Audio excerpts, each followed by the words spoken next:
सुबह 3:55 पर अमेरिका के ट्रेड रिप्रेजेंटेटिव जॉनसन ग्रियर के द्वारा अमेरिका और भारत के द्विपक्षीय समझौते के फ्रेमवर्क एग्रीमेंट की घोषणा हुई, जिसे सुबह 5:55 पर फिर पीयूष गोयल, जो भारत के वाणिज्य मंत्री हैं, उन्होंने दोहराया।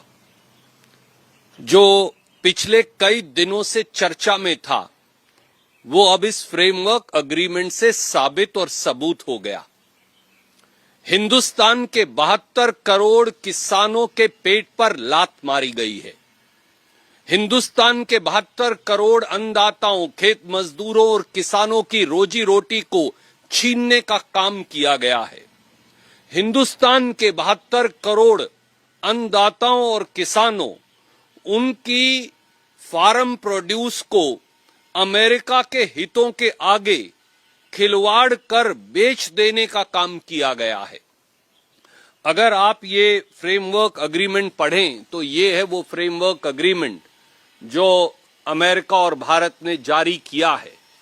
इसकी पहली लाइन में ही ये लिखा है कि अमेरिका के खाद्य और सभी कृषि उत्पाद भारत में 0% टैरिफ पर आएंगे। दूसरा तथ्य ये लिखा है कि अमेरिका का मक्का, जिसको अंग्रेजी में ड्राई डिस्टिलर ग्रेन कहते हैं, अमेरिका का सोयाबीन, अमेरिका का ज्वार जिसे हम कहते हैं, जिसे अंग्रेजी में सोरगम कहते हैं, अमेरिका का अखरोट, बादाम, पिस्ता, अमेरिका के फ्रेश फल यानी सेब, संतरा, सब कुछ, अमेरिका के प्रोसेस्ड फल और बाकी के एग्रीकल्चरल प्रोडक्ट्स जो हैं, एडिशनल प्रोडक्ट्स, एग्रीकल्चर प्रोडक्ट्स नहीं है, वो सब हिंदुस्तान में आएंगे।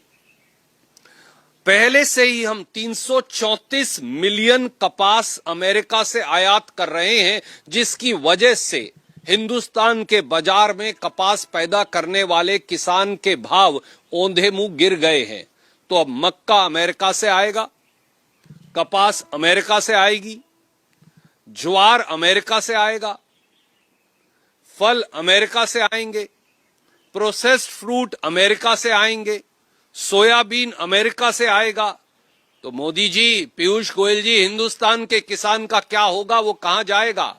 और वो कौन से एडिशनल प्रोडक्ट हैं?